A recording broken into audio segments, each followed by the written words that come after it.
All right, everybody, here we go.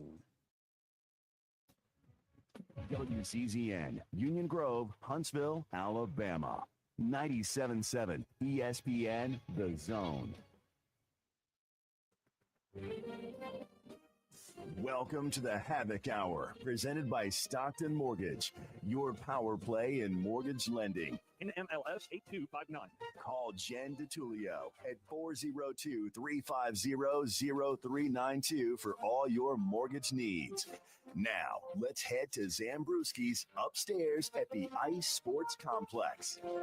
And good evening to you as we are broadcasting live once again from Zambrewskies. I am Joe Hunk here with you once again on this Tuesday evening where we have got tons of Hacoc fans already in Zambrewskies. Now, if you have never been here to the restaurant, it is very easy to get to. All you got to do is once you get to the Iceplex, you're going to be walking in. You're going to see the steps right there in front of you. Walk up those steps and head all the way to the very back. In fact, if you go right here in front of Rink 1, you are able to see us standing out here on the patio right now for the Hacoc Hour. Now, this is your first time ever joining the Hacoc Hour. First off, brought to you always by Stockton Mortgage and Jen DeTulio. Make sure that you give her a call at 402-350-0392. Now, as this is all getting going, we also have beer specials that you can take place and enjoy yourself. We got $1 off all the way up until 9 o'clock that you can enjoy while you're here at Zambrewskies. And what's great about this is, one, you want to say hi to Tanya, but two, there are actually not just Hacoc fans that are hanging out over in the actual bar right now. We have parents that are over here to my right who actually have their kids practicing on the ice right now as they are learning to skate. We've got a nice little girl. Hi, how are you? Hi. She has no idea. She's just like, what is he? Is he talking to me? Yeah, I am. Hi. So it's family atmosphere. You can bring the kids. Players are here. You can get autographs. You can talk to Coach. Coach Stefan's here as well. We're going to be talking to him here in just a little bit. After, I would say, is a very eventful weekend, as if we focus on what exactly took place in Huntsville. The Hacoc took both of the games against the Ice Bears. May or may not have gotten a few penalties. May or may not have gotten somewhere around 89 penalty minutes just in the two games alone. That may be a lot. Okay, it is a lot, actually, is what it is. But we're going to talk to Coach about this big win. One of those when the team was down 3-0, came all the way back to tie it up with about 45 seconds to go in the third period. Sent it to overtime, and then McCabe decided to hit that one in for the game winner for the Hacoc to get into first place with 63 points. They were only there by themselves for like a day because Peoria played last night. They ended up picking up the win, and now Huntsville's getting ready for Thursday night when it is going to be a Hunts Vegas night where the entire lobby is going to be filled with casino games so that you can go. It's all going to be going towards charity. So we're going to talk to not just Coach Stefan, but also the guys here who are Gio and Dom Procopio. They're going to be joining us, which they were the very first guests on the Hacoc Hour. When Steve Moulton got this started, these were the two guys that he was joined by at the very beginning of the season. So we're going to talk to them, see how everything's kind of been going for them as the season's been going along. Dom, obviously, team captain. We're going to talk to him about that. But Hunts Vegas night, going up against Macon. Puck is going to drop at 7:15. Pregame for us on the Hacoc Zone is going to start taking place at 7 o'clock. And what's also great is you need to go ahead and start making the plans, because right after the Macon game, then you've got a home and home with Birmingham. And the trash talking has already started. That's all I'm going to let you know and let you see, is that trash talking has started between Birmingham and Huntsville, or like Steve likes to say, Pelham and Huntsville. It's going to be fun, and it's going to be heated. So make sure that you're there Thursday night as well as Saturday night. But you've heard enough from me. Let's go ahead and get this started. Coach Stefan's going to be joining us when we come back here in just a second. The chat is wide open to you. So what that means is that it doesn't matter if you're at Zambrewskies here as you're going, or if you're watching right now on WZZN TV, if you're in the Huntsville Fan Cave, it doesn't matter where you're at. go ahead and start getting those questions in. We're going to be asking them to Coach Stefan. We're going to be asking them to Gio and Dom. And we're going to get all of this happening right here over the course of the next 60 minutes live from Zambrewskies, as this is the Hacoc Hour, brought to you by Stockton Mortgage and Jen DiTullio on 97.7 ESPN The Zone and WZZN TV. 77 ESPN The Zone. Eagle Masonry and Insulation. It's right there in the name. Eagle is your one-stop shop for block, stone, or brickwork, monument signs, and outdoor kitchens and fireplaces. Eagle also offers the finest craftsmanship and insulation, including fiberglass or spray foam insulation, and of course, insulation removal. Philip Love and his team have years of experience, bringing the region the best in masonry and insulation services. For more information and a quote, visit insulatewitheagle.com or call 256-755-1556. Eagle saves you time. Eagle saves you money. The state's largest orthopedic group is growing to meet the needs of the patients in our community. The Orthopedic Center has long been the most trusted name in orthopedics in North Alabama. So as our area continues on the fast track, so does the need for premier orthopedic care anywhere and anytime you need it. TOC is proud to announce the opening of our new locations in Albertville and Hampton Cove, along with the grand opening of our newest office in Decatur. These clinics will offer the same high-quality orthopedic care you have come to associate with TOC, with the convenience of being closer to home. As a patient, your time is your most precious asset, and we recognize that at TOC. That's why we are also proud to announce the opening of our urgent ortho clinics to handle those bumps and bruises that need prompt attention. These clinics are available to care for acute orthopedic injuries with no appointment necessary. With 38 physicians, 20 centers of excellence, and now more than a dozen locations to serve you, TOC will continue to be the name you turn to for the best orthopedic care at the right time. Visit our website at visittoc.com for more information. TOC, helping you live a better life. Hi, folks. Bobby White back again for Woody Anderson Ford, inviting you to come test drive any one of our over 100 F-150s. From rock-solid, dependable work trucks to our state-of-the-art Platinum Series, we've got an F-150 for you. Test drive one today, and you'll understand why the F-150 is the best-selling truck in America, going on 48 years in a row. Just as successful offenses and defenses are built on teamwork, Woody Anderson Ford is powered by our people. Our sales and service teams are well-trained to save you time and money.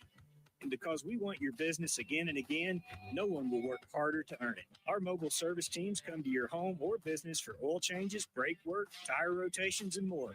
And the great thing is you don't pay extra for it. We come to you with mobile service at no extra charge. Proud to be local, family-owned, and at your service for over 62 years. Woody Anderson Ford, Alabama's F-150 Superstore. Hey there, Bob Baumhauer again. Baumhauer's Victory Grill is extremely proud to have recently received numerous awards, including being voted best wings in the state of Alabama. Other awards received include Best All-Around Restaurant, Best American Restaurant, #1 Sports Bar, Best Chef, Best Wings, and Best Dining Experience. Thank you for 43 legendary years, and we look forward to providing you an award-winning dining experience at every visit. Baumhauer's Victory Grill. Legendary fun, legendary food. In football and in finance, the best offense is a good defense. Neighbors Wealth Management has joined forces with Alliance Group to provide Alabamans with world-class financial service on both sides of the ball. Get the expertise to grow your wealth and protect your assets all under one roof. Give us a call and let's work together to turn your personal financial franchise into a perennial powerhouse. 256-469-2324 or visit us at neighborswealthmanagement.com. That number again is 256-469-2324 or neighborswealthmanagement.com. Listen to the Hacoc Hour on Tuesdays live from Zambrewskies upstairs at the Ice Sports Complex, the Huntsville Hacocs home away from home.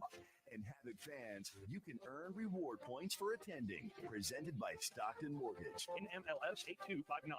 On 97.7 ESPN The Zone.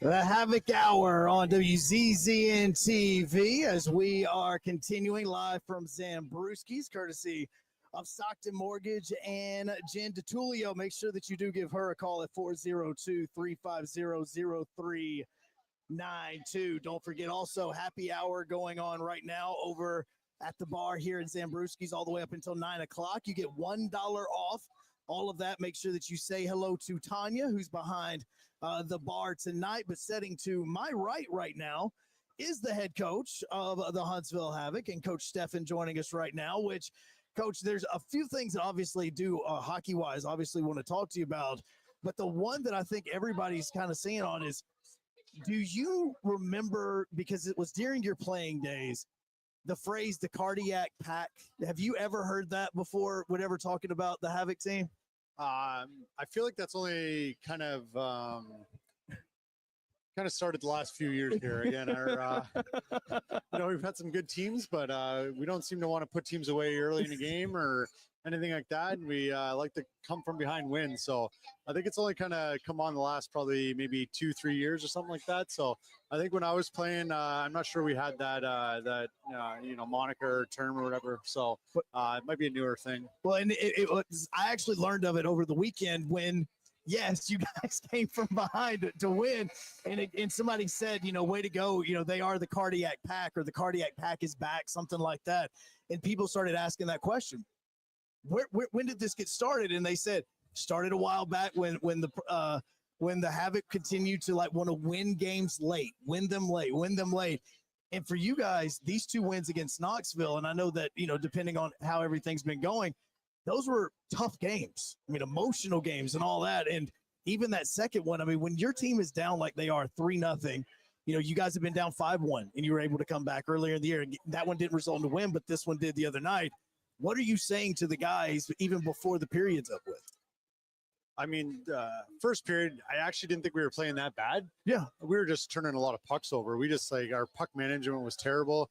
A couple of their goals, we literally passed the puck right to them. You know what I mean? Obviously guys aren't trying to do it. It just happens, but it was just trying to make smarter decisions with the puck, especially early in a game. Both teams are fresh. So again, you turn a puck over, teams are going to get good scoring chances, right? So it was just trying to, settle the group down a little bit.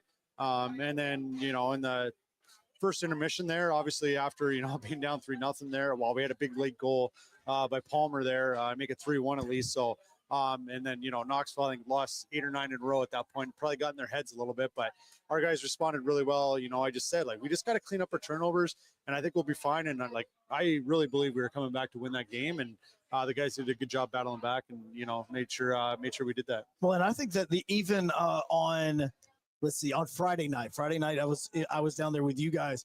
That may have been probably the most energetic first period that I have seen from you guys. And it may be a month, and I may be over exaggerating. I felt like the energy was really there in that first period of that first game on the weekend. Yeah, I mean, it's something we've been trying to focus on a little bit, is just trying to obviously have better starts. But again, yeah, Friday was good. I thought we, played a pretty good game. And then Saturday, again, get down 3-0. I felt like the energy was good with the group, but at the same time, we were just making some mental mistakes. So, it's all got to be there to have a good start. I mean, every team in the league this year, they're all good teams. Anyone can beat you on any night. So we just got to find a way to, start a game on time, good energy, be mentally involved and emotionally engaged in the game too, so that's a big thing. So, it's kind of just a focus moving forward here for the rest of the year. And I know I'm continuing to kind of jump back in between Friday and Saturday.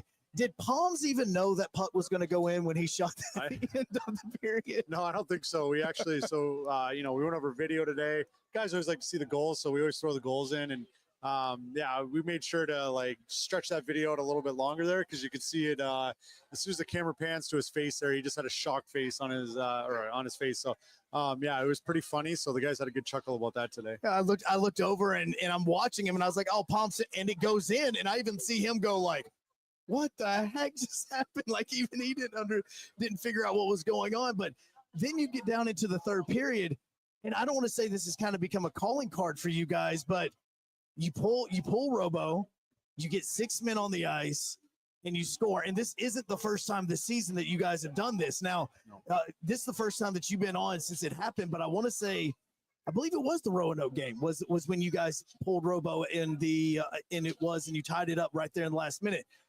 I saw you when I was on the bench drawing up the play right beforehand. And I will tell you, again, I've only been on the bench with you guys for one season. That's the most excited that I have seen you when that goal went in on that one. What were you thinking, even with the Roanoke goal, before we even talk about with what happened with Knoxville? Sorry, which one was The I more excited Roanoke, for? the Roanoke one. Yeah, well, You're over there. You drew. I saw you pull everybody in. You drew the play, and then next thing you know, when it happened, I saw you like slam your hand up against the glass in excitement, and that's the most excited I've seen you on that. well, I just say, going back to that Roanoke game again. I thought it was a really good game. I like how our team played. Obviously, we were down late though, and then it's a team that we've struggled against this year. They're right behind us in the standings. Like they got a couple games in hand, so if they win them, again, they're right behind us. So it's a team that, we needed to try to get points against. Obviously, we would have liked to win. Yeah. But at the same time, it's a team that it's kind of been a bit of a rival over the last 3 or 4 years with them. So, kind of when we scored that goal, we've had a few 6-on-5s this year. And, I think we've generated a lot of chances, but I think that's the first time we've actually scored this year when we pulled the goalie. So when it actually happened, I was pretty fired up again. Kind of guaranteed us that 1 point, at least to get to overtime. And then obviously lost in the shootout that night, but it was a good job. Just the guys were resilient. I really liked how we played that game. So I think the guys really deserved to at least get at least 1 point out of it. So well, and that was what's so cool about it was seeing the 1 point, see your excitement level, but then you come back against Knoxville, have to pull Robo, do the exact same, and you score again. Yeah. And you said you're like, hey, it's the first time against Roanoke that we were able to score 6-on-5, and then you do it against Knoxville. What is it with the 6-on-5 whenever coming up with a strategy? Not like obviously not want you to draw X's and O's here, but again, it's a last ditch effort. So what goes into all of that? It's just making sure there's a little bit of a game plan, right? You try to get normally get your 6 best, players on the ice, your 6, guys that can score goals, right? And again, I think Alger scored both goals, so obviously he's a clutch player. But again, it's just, having him down around the net and, just making sure guys are in the right positions. So it's just not completely chaotic. So guys know where each other are a little bit there. And then the big thing is always just talking, just make sure we're filtering pucks to the net, get bodies to the net. That's where goals are scored, right? So, again, I think Ruffin kind of floats one through there and Algie tips it in the net and ends up leading to the goal that tied it up late. So it's just trying to have a little bit of a game plan. Obviously, that one was completely on the fly. I think the one against Roanoke, we had to win a face-off. So a lot of times there's a plan on that face-off there, like making sure that, if we win the draw, this is how we're going to do it. If it's a 50-50 draw or if we lose the draw, we got a game plan to try to get that puck back right away, right? So this one is a little more on the fly and it was a bit more chaotic, but great job by the guys. Again, we had bodies around the net and, shot and a goal. Just having traffic around the net. Well, and one other thing that was happening this weekend as all this was going on was also you guys had a family weekend. Yeah. And how many years have you guys been doing this sort of thing? We've been doing it for a while. It was actually back, I think it was my last year playing. We actually did did a father's trip. So all the fathers came down. We went over to, it was Memphis there. The Mississippi River Kings had a team still. And so all the fathers, we had 2 games there. Keith bought an ice suite there or a box for all the fathers. And then, so it kind of started there. And then, all the mothers were mad. They were all be involved. Yeah. They were all mad that they couldn't be involved. So we're like, wow, maybe we better turn this into a family weekend. So I think we might've done one, but then obviously COVID happened. And then, I think we've done it the last 3 years now, maybe here. Yeah. And now we just do it on home weekends. Before it was kind of a travel thing, but now we just find a good home weekend. Obviously making sure we got 2 home games and then we try to bundle it around, if families want to come in the week before, week after, if we got a couple home games too. But, our front office staff and our booster club do an amazing job, provide 2 meals for the families, before the game. They do breakfast the one morning there when we're doing our pregame skate, and they all get, gift bags and, seats and drinks and everything like that. So it's a great weekend for the families. Was it required for some of the guys to get haircuts? Because I noticed that some of the guys, they got some stuff touched up, especially even Palms. That was the first thing I noticed when he got into the fight against Knoxville the first night. I went, oh, look at the haircut. He's got himself a haircut today. It felt like it was. Yeah, I don't know if it's because the families came to town, but I walked in the locker room last week there. It was Tuesday or Wednesday, I think, and there was probably 6 or 7 guys that all had haircuts. So I'm not really sure. I don't know if it's because the families were coming in or they just all decided to go get haircuts together. I'm not sure. Well, and you guys were sending out these pictures of I don't know what was going on in the locker room. What were the parents doing? The moms had a night where they were getting to do, help us out with some of that, because the pictures looked hilarious. It looked like the players were loving it, but I'm just going, okay, I would love to know what's happening in these images. What's all going on with that? Yeah. So after warm-ups there, the players come back in and around, the 10-minute mark, we, coaches come in and we just announced the starting guys for the game. Starting at 5 players and the 1 goalie. So, we always mix it up. Sometimes it's, Dom does a funny little read. It's actually pretty funny. Sometimes I'll do it. Ty does it, and whoever kind of, if I'm doing it and you keep winning, then you just keep doing it there. But whenever the families come in, though, we actually did it last year. We got all the mothers to come down. So the mothers came down Friday night and they announced the starting lineup. So, and we try to pick out, we find out which mothers are in town, have their sons start so they can announce, my son, Dom Procopio starting or whoever it was, and then the next night we do it with the fathers too. So, it kind of hopefully started a bit of a tradition there last year, but yeah, the mothers love it. They get to come down and before the game, see the locker room, see the guys, kind of get them pumped up. And then obviously the fathers got a little bit different, attitude towards it there. I think they have a little more, maybe a little more fun with it too, but it's just, something fun, get the guys hopefully fired up before the game. Well, no, it really, I could tell a difference in the team and the excitement level they have, because it honestly, and it could have just been me reading into it, it honestly looked like a bunch of kids with their parents in the stands and they were wanting to impress them. Yeah. That's really kind of what it felt like. Yeah. I mean, I think, ever since we started doing this family weekend, I'd have to go back and look at a record, but it's got to be pretty good. I would say, I don't know, 6-2 or 7-1 or, maybe even 8. No, I don't even know. But your family comes to town. All the guys want to play a lot better. So I definitely think guys are a lot more motivated when their families are in town. All right. So we do have a question for you before we get you going, Coach, is one of the questions that's coming in is about the shootout that we were just talking about with Roanoke. How do you determine the order? Like, how does that all get figured out? Does that change? Like, what's going on with that? Yeah, there's a little bit. We'll do a shootout, once or twice a week too, at the end of practice. Oh, really? Yeah. Just so we get an idea of like which guys, are good at them and which guys aren't. Some guys are more confident in it, and, than others. And it just all kind of depends. But, we got a couple guys that we really trust in shootouts, going back to last year. There's some guys that can, score a lot. And then there's other guys that are newer this year, but and then sometimes in the middle of a game too, we'll be like, okay, maybe this guy went out and scored 2 goals this game, but I didn't, I usually write a list before the game, just kind of the 5 guys that I think, but if a guy's having a really good game, then you got to switch it up, put him out there. I think our first shootout of the year, I think we might have, I think we won it, but we only scored 1 goal out of took 8 shots or something like that maybe, but we ended up winning. But yeah, I talked to a couple guys after, they're like, oh, I just don't like going first, the pressure or whatever. So then it was kind of like, I just, I moved a couple of those guys later in the shootout, and Phil's usually pretty good at shootouts there. So, I usually start with him because, I don't think he gets nervous. He just goes. So it's good. So, but yeah, it's just kind of finding that mixture, and game to game is different. Sometimes just the goalie you're playing too can be a little bit different too. So, right. Well, Coach, look, there's a lot of stuff going on. I know we got to get to the guys as well. Yeah. Tomorrow, you guys have a little thing that you guys are going to be doing for school days and all that. What's all going to be going on tomorrow? Yeah. Have you designed a new course? Sorry? Have you designed a new, is this another skills competition, or you designed a new course for it? It's a little bit of a mixture tomorrow. So yeah, okay. I think there's going to be 4,500 kids at the BBC tomorrow. So we're kind of doing there's the school games. Actually, Fayetteville had one today. Macon and Fayetteville played, and there's a whole bunch of students there. But we're kind of just trying something this year where it's just going to be a little bit of an inter squad game. So our guys playing against each other, red versus black. So the first part, we're just going to kind of have a controlled scrimmage, kind of just allows us to work on some things with the guys, but at the same time, they're there watching kind of a hockey game.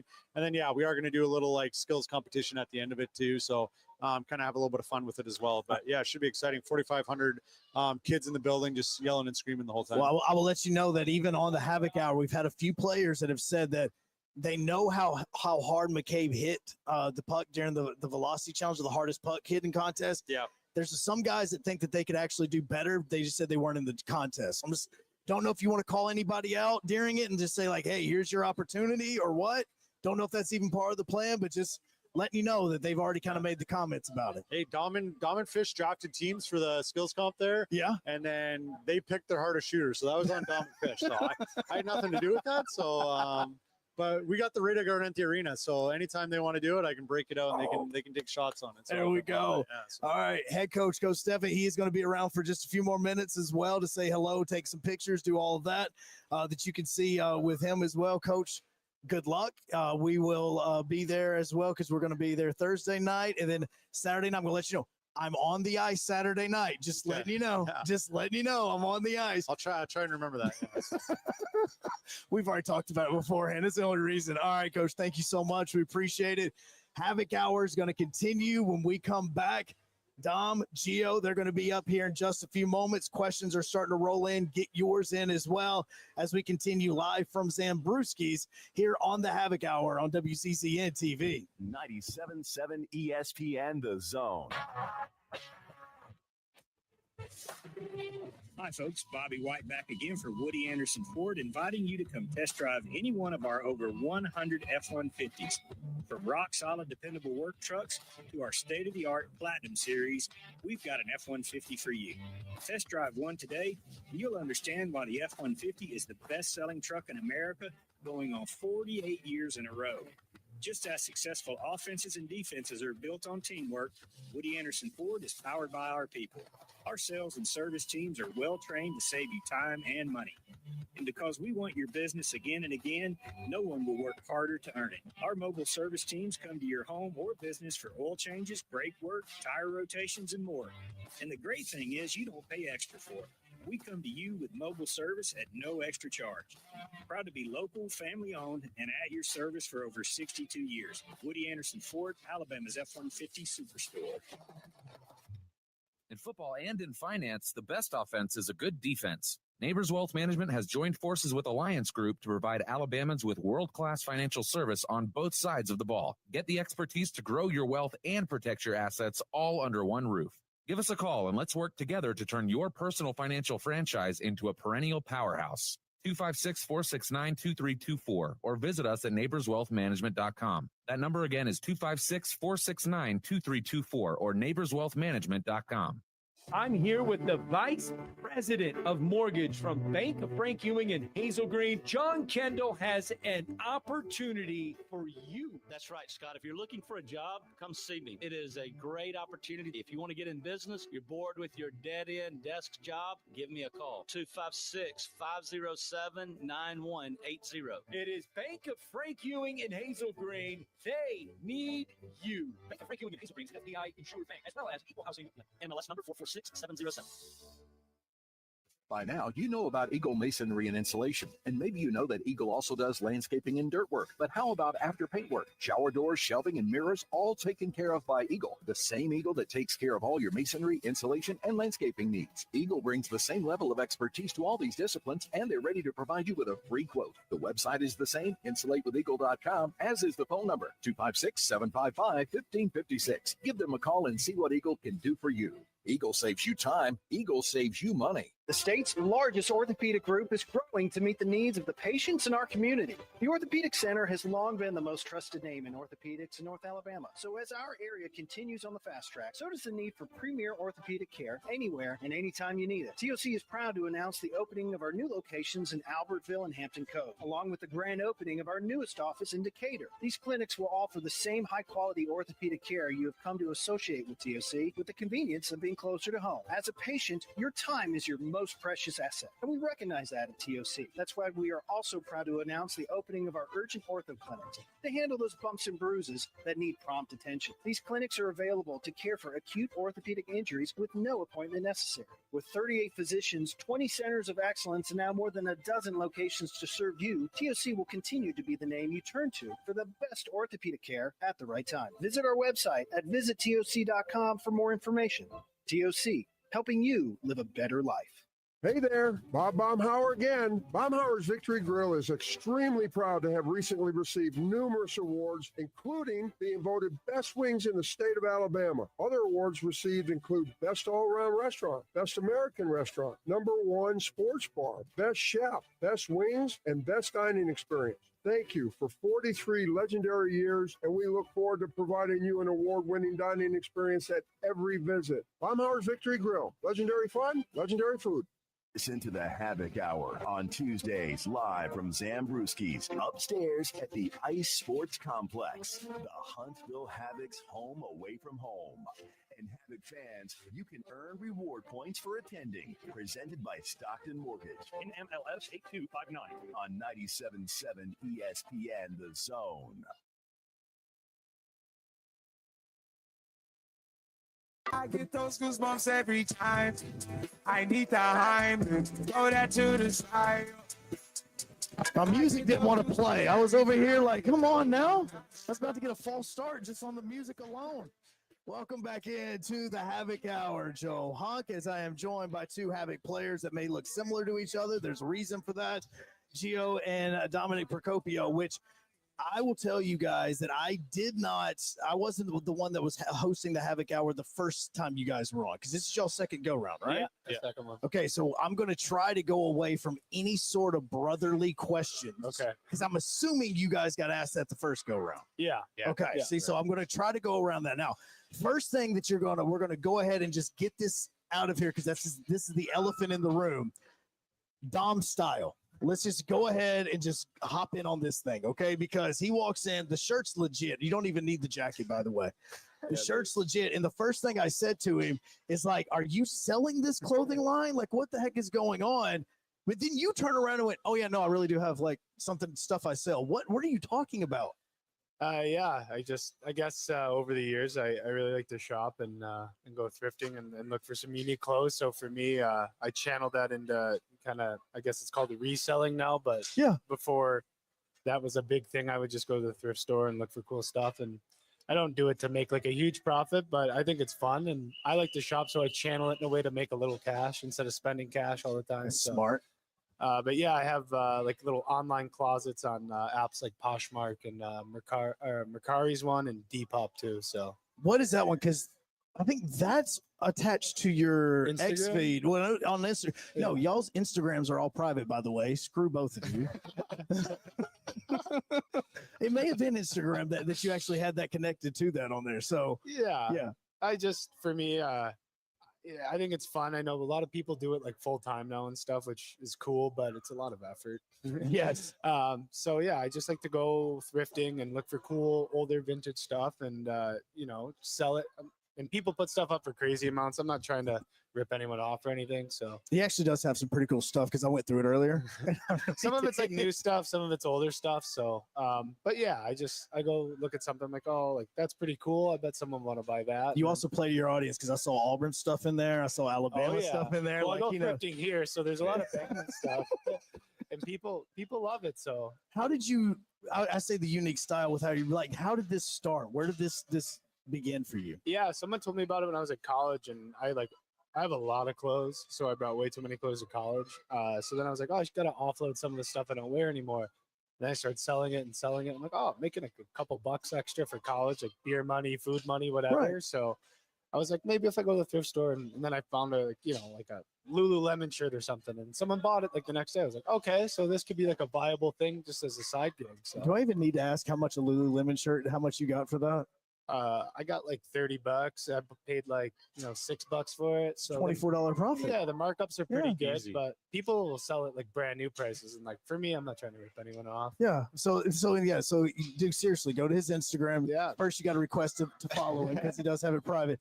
But right there at the top, there's a link that has all of his stuff to it. He's got hats, shirts, everything on there. Shoes, Yeah. boots, You just got a little promotion here. Yeah, plug in the clothes business. Well, no, exactly. Yeah. See, this is what we want to do. Yeah. Look, we understand, okay? At some point in time, this is going to be over for everybody. Yeah.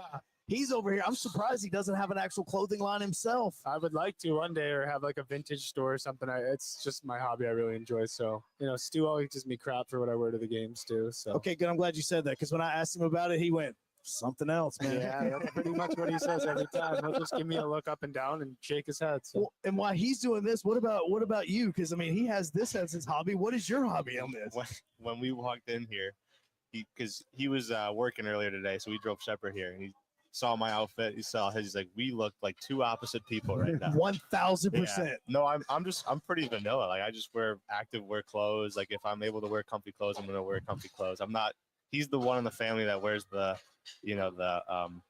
unordinary clothes, you could say, are the ones that kind of Eccentric? the ones that Yeah. kind of light up the room. I'm just more vanilla, plain, old school. That's why I do like some more. So like Christmas, it's gonna be like, so is our Dom and Gio here? Well, Gio's wait, nope, there's Dom. There it is. I see it. There was one day in high school. He was driving us. I think you were a senior. I was a freshman, and it was like the Wednesday dress to impress day or something. You wore like yellow khaki pants. Like I'm talking bright yellow. Yeah. So that was like some Lloyd Christmas stuff Yeah, that you I've were toned going it down with. a bit. Yeah. You have? Oh yeah. I have. It used to be a lot more out there. Well, and so with all this though, and I learned this too as I was kind of again Facebook stalking. My wife taught me how to do this. So as I'm doing this, you committed to play at UAH. Yeah, I did. Now this is weird because for people it's like, oh yeah, he's a hockey player. He committed to play. You committed like April 30th, 2021. Yep, I did. How was that for you? Like, how was it for people that don't know? Maybe like a month later, the program. It shut was down. about a month later. Yeah. How did that all go? Yeah, for me, I was at UMass Lowell, and I felt like it was time for me to move on somewhere else. So I got my undergrad done in 3 years. So I was going to do grad school at UAH, and my coach that I had in junior hockey was the assistant there. So once I entered the transfer portal, I got in touch with him, and he was like, "Yeah, we'd love to have you." So did all the scholarship, all the paperwork and stuff, and called me a month later. He's like, "Hey, you got to find a new place to play hockey." So I was like, "Well, crap, like, that's not good." But then I got in touch back then with Glenn DeTulio and Stu, and kind of worked out where I was able to come to training camp here and still go to school. So I got really fortunate in that sense, and I've never left and don't plan on it. So and you, so regardless, you were coming to Huntsville. Yeah, I thought the scholarship in the free-ish grad school was too good to pass up. To leave on the table, so it worked out where I was able to play for the Hacoc and go to school. So yeah. No, that is awesome, and you and Jack were teammates, right? Yeah, at Roar University. Yeah, in So Illinois. So I found a clip of you guys, and I don't know, was it you or was it Jack that did between your legs the goal? Jack. It was Jack. I passed it to Jack. Okay, so you were on the left. You came up there and you passed it Yeah, back to Jack yeah, because I was about to ask who did this. I mean, because you guys know Havoc fans know he just flies, right? So I get the puck and I see this guy whizzing by me on the right. I'm like, I think that's Jack. Give him the puck. He goes by the defenseman they're playing between the legs. Oh, Yeah. It was awesome. Like, because I see this video and I'm going, okay, that's legit. Like, that absolutely is. So with you also, because this is what I'm about to have fun with, because I actually got to grab my phone on this one now. Uh-oh. No. There's a reason, because again, I Facebook stalk. So I don't even use Facebook. So I know. Okay, my bad. I'm sorry. I Twitter stalked There at we this go. time. Okay, There this we was go. Twitter at this time. So let me ask you this question first. Can you give me this right now, this very second, your 5 favorite athletes of all time? Yeah, for sure. Okay, what are they? Calvin Johnson. Okay. Tiger Woods. Okay. Henrik Zetterberg. Okay. What sport am I missing here? I like to diversify here. We got basketball. Oh, basketball. Okay. LeBron James. Okay. LeBron James for sure. And then Cristiano Ronaldo. Okay. So I found a tweet from March 27th, 2020 that gave your 5 favorite players of all time.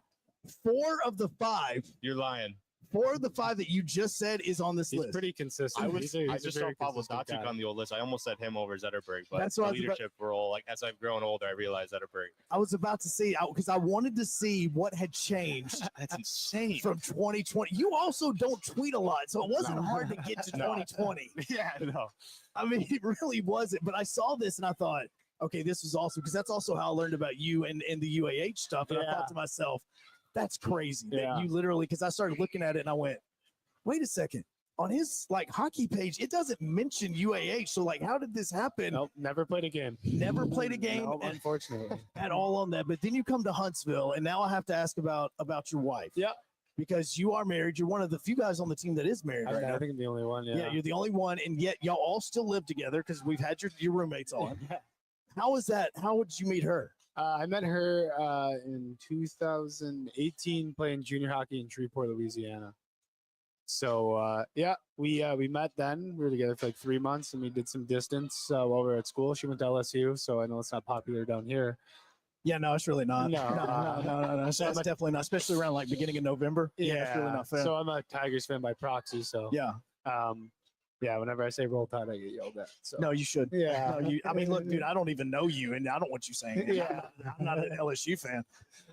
But yeah, and then she came down here and she's been living with me. And, you know, we got married this summer in July, and it's been awesome. So That's awesome. Now, here's the thing also, and I don't know if you knew this or not. Your wife, you don't even have to say it, but what does she do for a living? You don't have to say where. she is a like preschool or daycare teacher. Right. You don't know this. She's actually works where my daughter goes to Oh, daycare. no way. Oh yeah, no, it's about to get even weirder. No way. So this is how I know this, and this everybody's watching this right now. Your wife helps with a classroom. Yeah. She's about to take over for that And classroom. your daughter's in that classroom? No, my son just left that classroom way. because he was in there because it's Miss Autumn. And Yeah. I'll say her Yeah, name. it's Miss Autumn's class. Amazing woman. Oh, yeah. But when I found out, I went, wait a second, hold up. Like, That's insane. yeah, no, it's incredible like this because my wife was picking up our daughter. Yeah. And sure enough, they started talking about you and you guys. And my wife's like, wait, why are y'all talking about this? Like, oh, well, this is Dom's wife. And I'm like, so next thing you know, she's holding my daughter and all this. I'm going, you don't even know this stuff. So we're going to go ahead and make this even trippier. Melissa George night. Yeah. Okay. Melissa George night. You guys can go and you guys visit the NICU. Yep. Were you able to go on that as well? Yep. Okay. Yep. You made a blanket. Yeah. But Robo is the one that actually gave your blanket away. Okay. He gave it away to my niece's daughter. No way. That had just been born and had been in the NICU for the last 2 or 3 weeks. No way. Yes. That's a really small world. It's so small because my wife was then there with her and she got to meet Robo. That's crazy. So this whole time I'm like, how have I been around? Like literally everybody's been around Dom that we've been literally in circles, Just rotating in there. So yeah. So what happened is she sent me a picture of the blanket. Yeah. Great blanket. Thank you.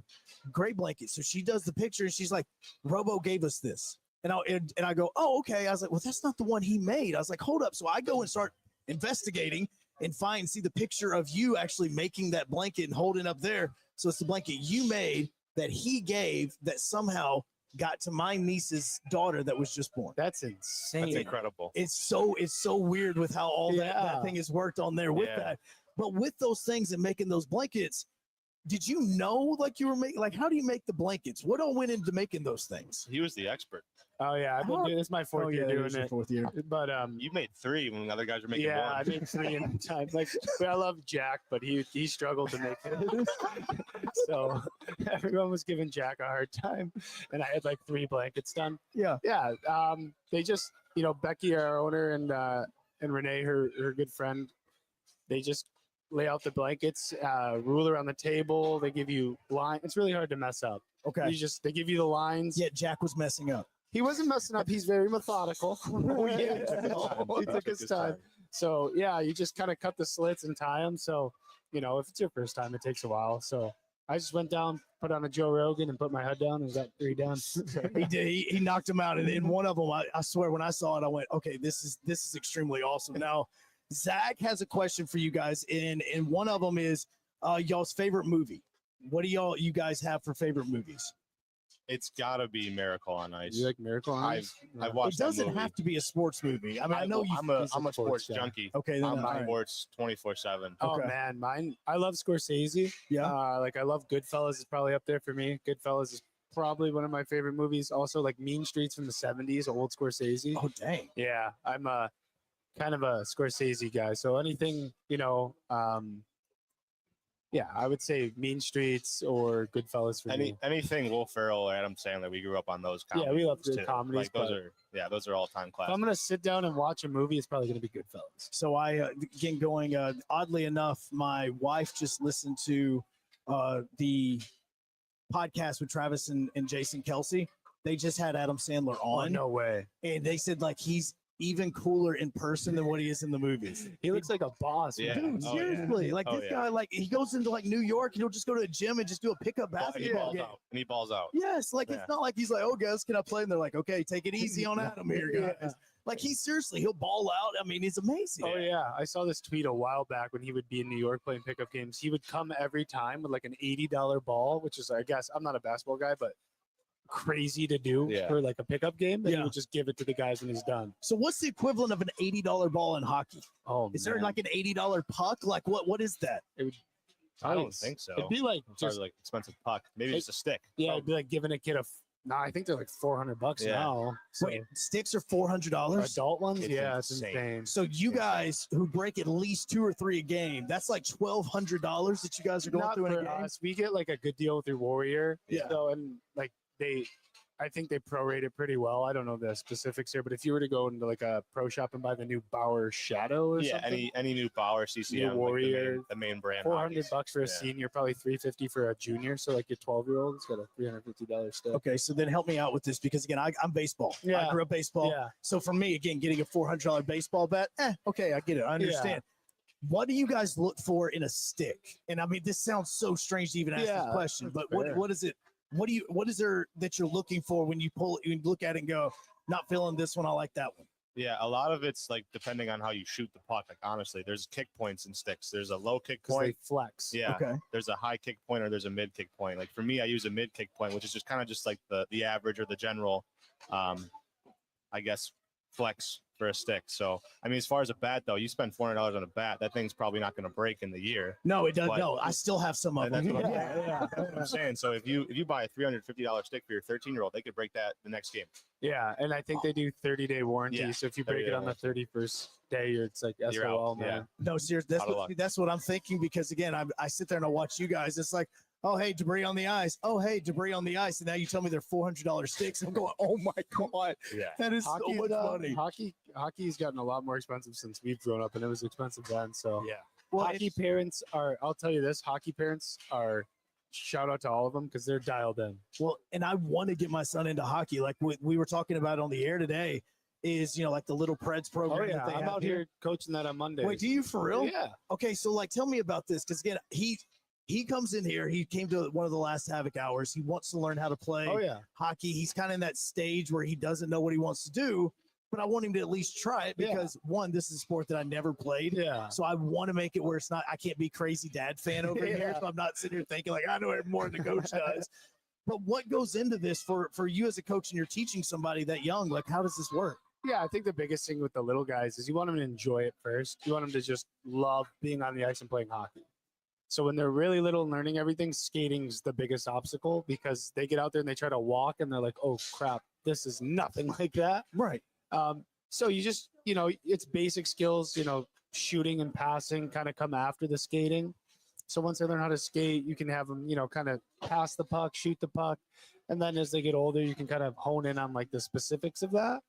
But when you do the little Preds and stuff, you're trying to teach them the basics, the fundamentals, and also make it really enjoyable. And it's fun for me because like I do it every day. And, as much as you love something, you do it every day. There's times where oh yeah. But going out there, it's really refreshing because you get to see all these little guys just falling in love with the game. And it just reinforces why you're still playing and why you enjoy it. So as you're talking about this, I'm looking over your right shoulder right now and they're learning. What's the thing with the tire and the stick? For people that can't see this, even on Zambrewskies, they're skating back and forth with their stick, and they got a tire on the end of it. What's that about? That's got tire pushes. So you just kind of like I know what that is. No, so all it is pretty much they're working on like pushing. So it adds a little weight. Okay. And when you push the tire, right, you have to have pretty good mechanics. So like when you're skating, you want to have your knees bent, butt down, chest up, right?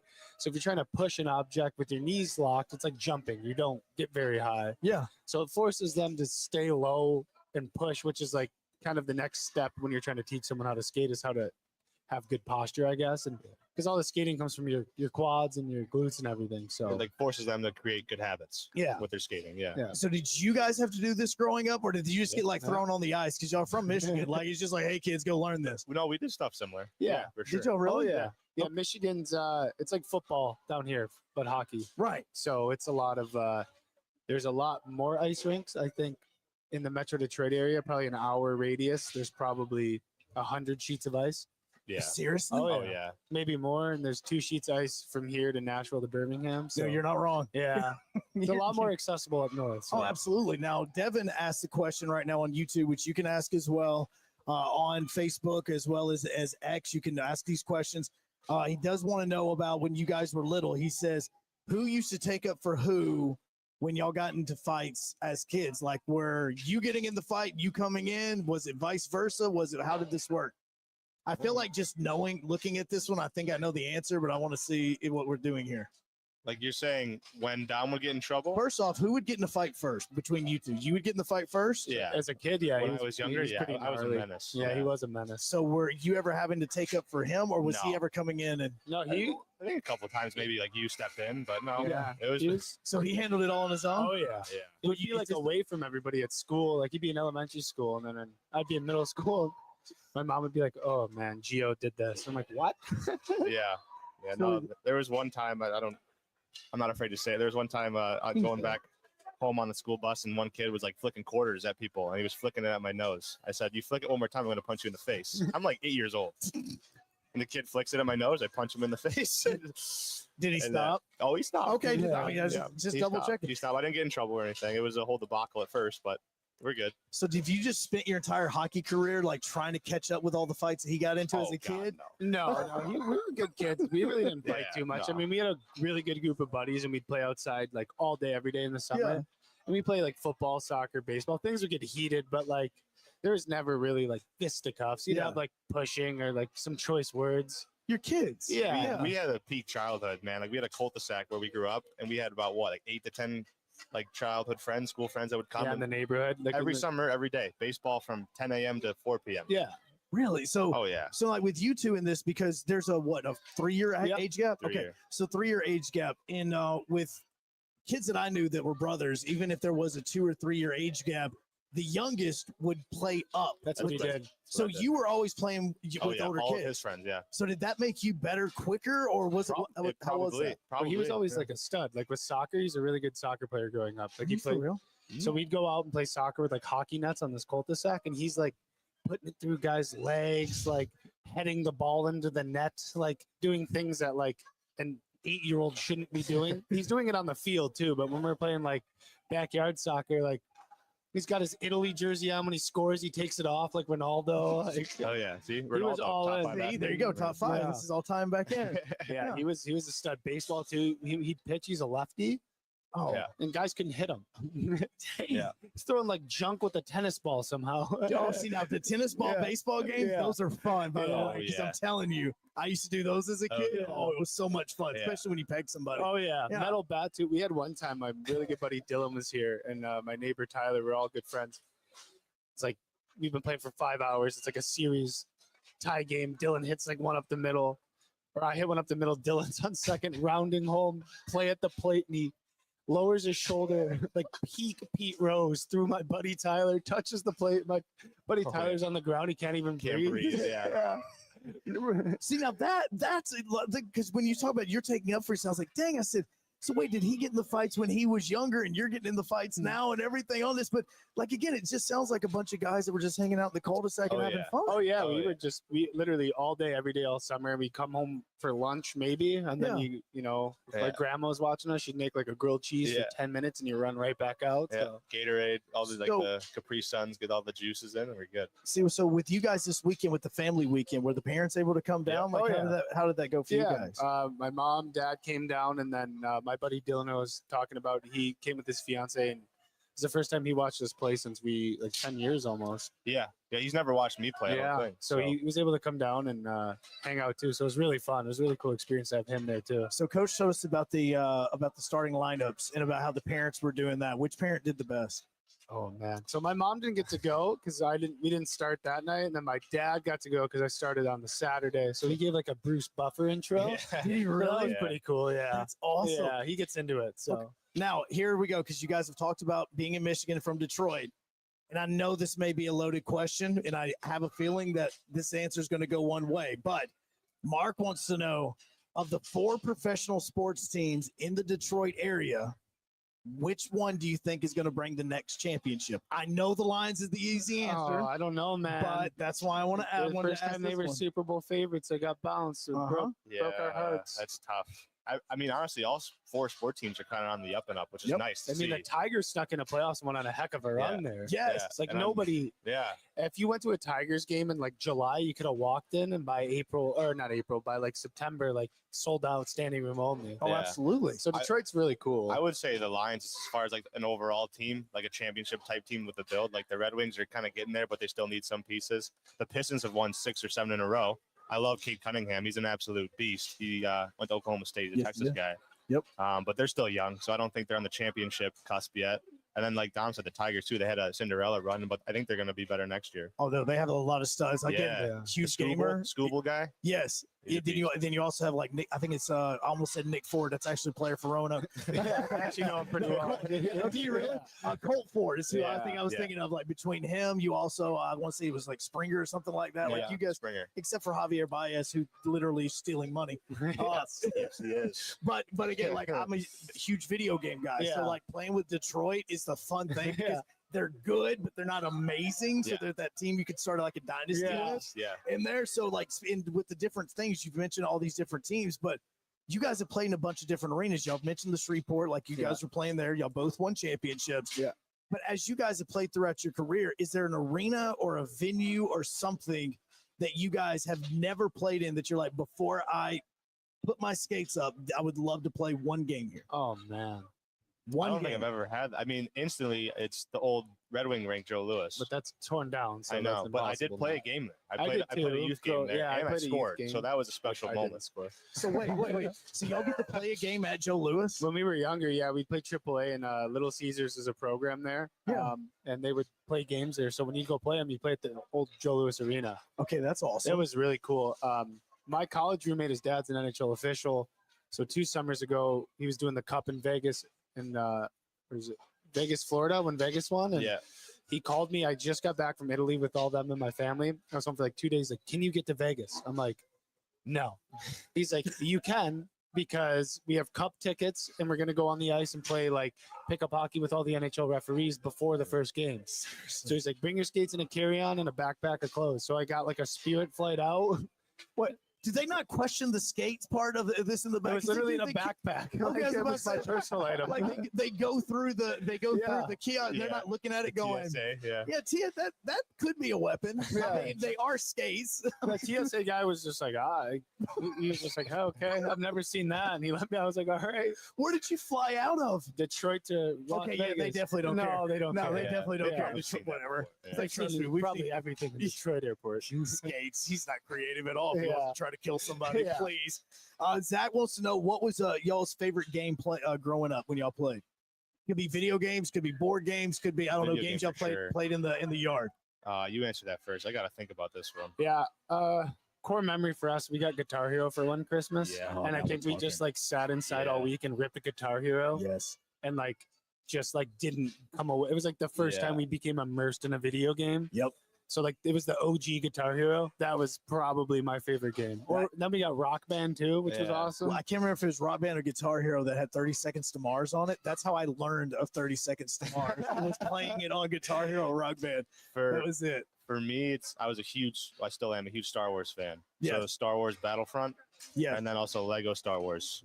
Yeah. Like I played that religiously from probably 7 years old to 13 years old. Okay, Lego Star Wars or any Legos video game is is Yeah. Okay, it is so much fun. It was so much fun. Like unlocking the characters and playing the missions and stuff. Yes. Like it was unreal. John's shaking his head. He likes that. So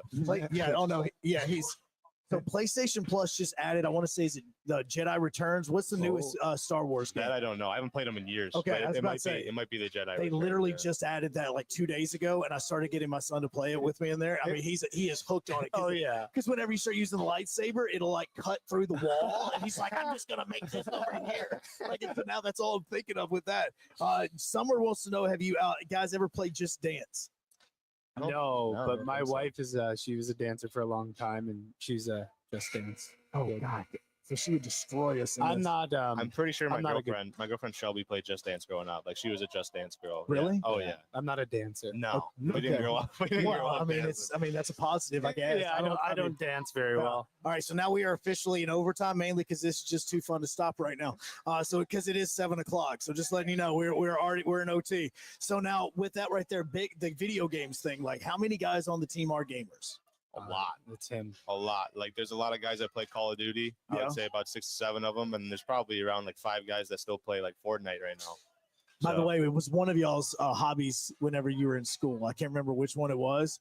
One of you guys wrote down your hobbies was Fortnite. I cannot remember which one I it was ripping it. It at probably school. Yeah. Was it you? I played a lot of Fortnite at school. As I've gotten older, I have a lot more stuff to do, so I actually haven't unpacked my Xbox yet. But Yeah, my game is Battlefield 5. Oh wow. And I'm like, I get religiously good at it every summer when I have time. Yeah, you do. You do play it. I grind it and get really, really good, and then I get back into like the top 200 in the world, and then I Oh, disappear. like that good. Oh, yeah. Oh, okay. Yeah, that's legit. And then Okay. I like disappear for like 9 months, and then I come back.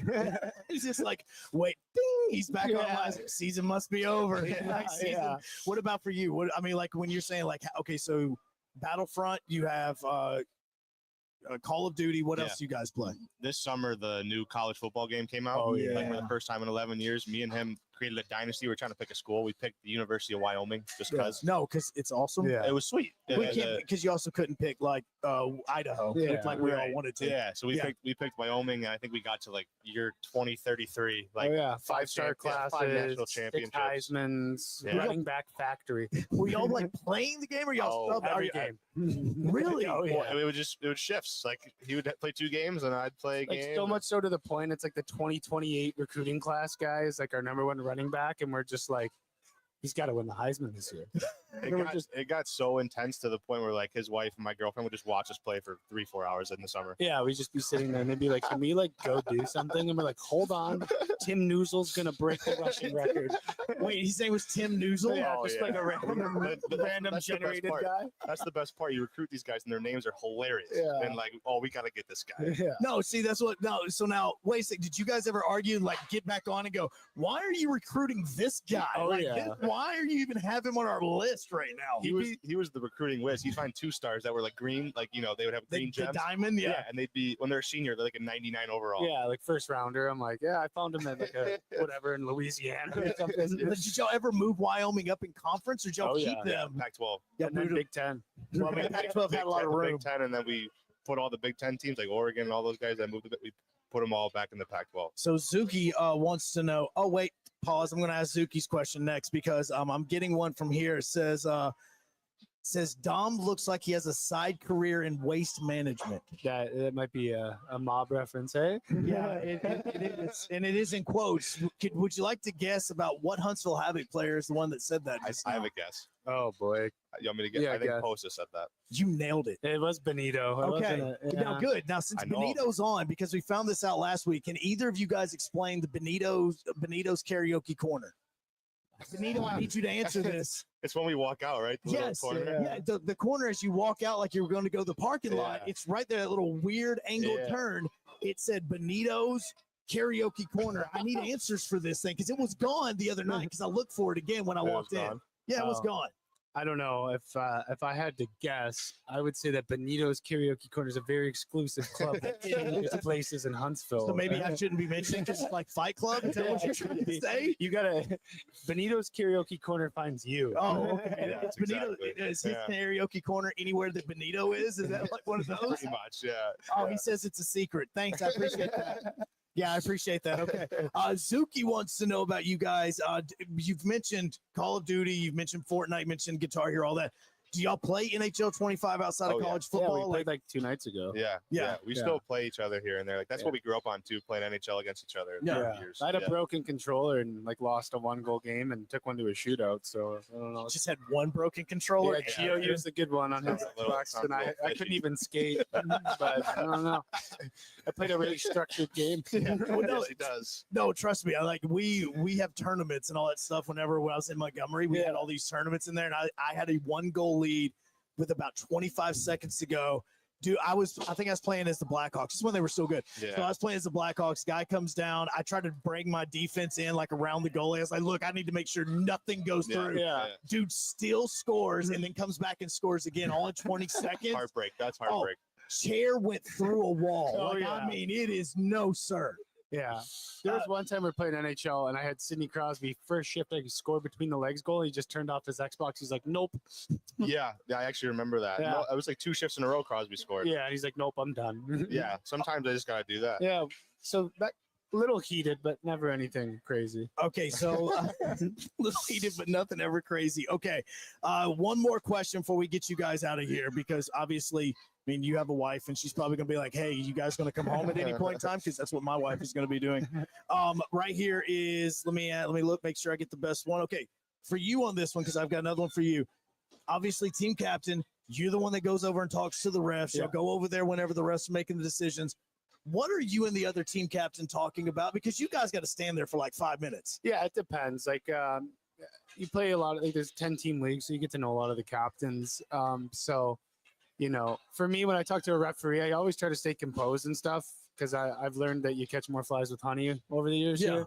And some of the other captains, like, you know, you get to know them. They've been in the league a while. So a lot of times they're just like, hey, what's up? Yeah. You know, how you doing? You know, how's the team kind of stuff. And it's pretty much like small talk, you know. Even after, like, I don't know, 89 penalty minutes that may or may not have happened over the weekend. Yeah, Y'all just I like mean, sitting there like, hey, so how's everything going? Yeah, it's just kind of, it's like the gentleman's aspect of the sport. When the play's not going on, it can be, you know, I think it's pretty unique in hockey. So I'm trying not to be friendly with my opponents. Yeah. Some guys are really nice, and I'm not going to be like mean to them, but I'm pretty just like, you know, like I don't want to yuck it up with you, and then, you know, we're not buddies. Yeah. Well, now, and like with you, both of you guys, when Palms made that first goal on Saturday night, what did y'all say to him? Like, even after the intermission, because if you've not seen this goal, nobody knew this went in. He didn't even know it went in. And he was like, wait, that he's getting a little lip from the bench right before that. Yeah. The Knoxville bench was talking to him. Yeah, they were saying nice things to him, and then he scored, and that's why I looked over at him. He wasn't like, it was like more, he was surprised for sure, because me and Palms were pretty defensive players. Yeah. Don't score a bunch, but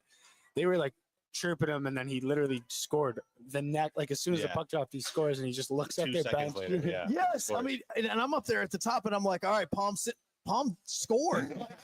And he's even looking like, what the heck just Palm is happened? the man, yeah.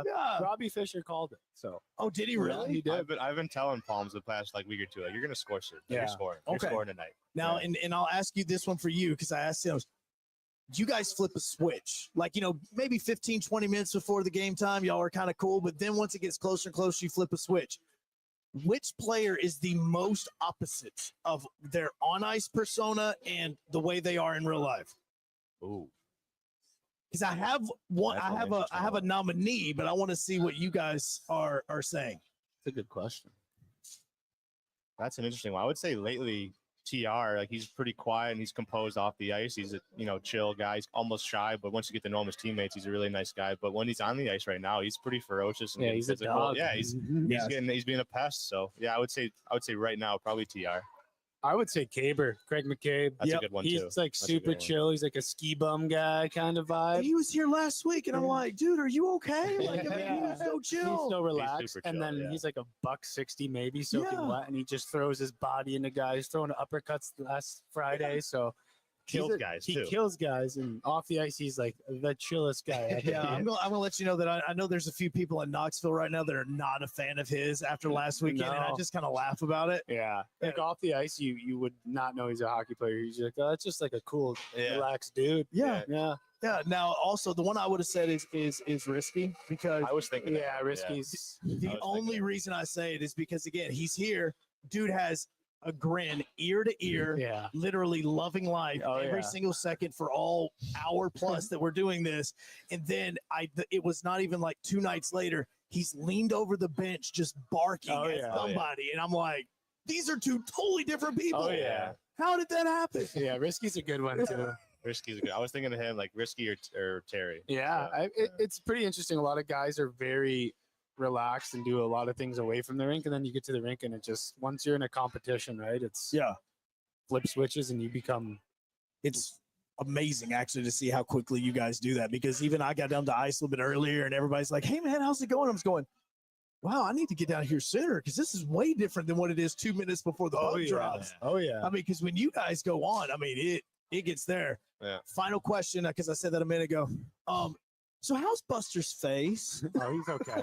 He's okay. Yeah, I didn't see it initially when it happened on the ice, but when I saw him come back with a cage and I saw the cup, I'm like, oh my god, It looks like he got hit with a shovel. Yeah. He'll be all right. Yeah, he looked like the old man from Home Alone. Yeah, just but straight that's popped why him in the hockey's face. sweet. I think he got a couple stitches, almost probably lost his retina, but he's out there 20 minutes later. Hey, who needs a retina? Yeah, I mean, tough. what's He looks And he tough. makes an unbelievable play to assist on the game-winning goal. Yeah. Absolutely. So that's hockey right there. No, it is, because he got popped. He goes in for the shot. Blade comes right to his face. Yeah. He's gone. And the next thing you know, I go, because again, not hard to spot. I said, oh, he's back on the ice. And I go, wait, he went back to like college helmet now. Like, he put the cage on and everything. He was ready to go on that. Yeah. He's every guy. I mean, like tough.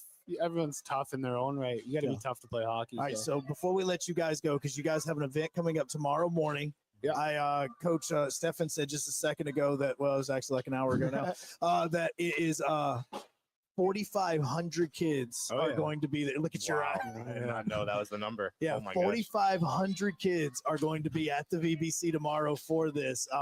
Is this the first time you guys have done this? Do you recall doing this before? I haven't done it here. I did it when I played junior hockey. We played an actual game in Corpus Christi. Yeah. And all I remember is like we were away. They would score and the horn would go off and it'd be silent. But as soon as it said make some noise on the Jumbotron, the place would erupt. So they didn't get hockey. And then there was a fight that game too. And the kids went bonkers. So there won't be a fight tomorrow because it's inter squad. It's going to be an inter squad thing. So okay, there were two guys that just may drop gloves. Are there two guys that you could be like, all right, if they're going to even do this to have fun with it, who would it be? Oh, because again, I know that all you guys went to AEW, so we can skip the wrestling match, okay? It probably if you're gonna script one, Robbie Fisher's like the best. He has some crazy like professional wrestling moves that he does like at home that look real. What the heck are y'all doing at the He'll house? just walk up to you and like fake kick you, but slap his knee at the right time, and it like sounds real, and you're like, how do you do it? He's a WWE fanatic. Yeah, he's also, I'll plug him here. He's the Kenora Wrestling Federation champion for I think 13 years in a row. But now I need to know what that is. Dude, stop saying stuff because we're gonna keep going. What the heck is the Kenora Wrestling? No, this isn't counting now. There is no break. We're doing this. We're going live. What the heck is the Kenora Wrestling Federation? I think it's on YouTube. I don't know where. But him and his buddies made a real ring and threw down. Oh, this is legit. Oh yeah, but he was in high school. See, I thought y'all were talking like he got WWE 2K or something. No, like real life. He knows how to wrestle. Oh, we are so gonna look this up. Yeah, he's gonna hate me, but no, he's pretty low key. So okay, everybody, what's it called again? I don't know. See, that's the thing. He's the only one that can find the video. Yeah, he what showed the it to heck? It's like maybe Kenora Wrestling Championship. Okay, Kenora Wrestling Yeah, Championships. All right, I like the way that Devin says it's wrestle. No, it's wrestle. It's okay. it's They're- wrestling. like these guys are from the north, but they know the part where it says wrestle. Okay, that's what it is. Yeah. No, guys, I appreciate it so much. Y'all were amazing guys. Obviously, everybody loves watching you guys on the ice and everything that you do, and I appreciate it. I love finally being able to connect with you guys because again, y'all were the first ones. Yeah. And so I wasn't here for the first one, and I'm like, dude. Like, I'm never going to get the Procopio brothers again because y'all have already done this. Yeah. So, no, it was awesome. And, yes, the small world. Yeah, it is It crazy. is so incredibly That is crazy nuts. on this. Zach, before we get let go, who's the biggest wrestling fan? Is it Fish? It's Fish. I was about to say, because I know Fish and Stu. Dylan Stewart. Yeah. They Fish both- has like the history down from the 90s of like each, Yeah, each he'll like WWE watch like event. the 05 Royal Yeah. Rumble when he's bored. Yeah. So I think it goes to Fish. He knows the But storylines. Stewie comes over. Last year, I him know. and Alex I know. Kilcheski, former player, would come every Monday and watch Raw. Every Monday.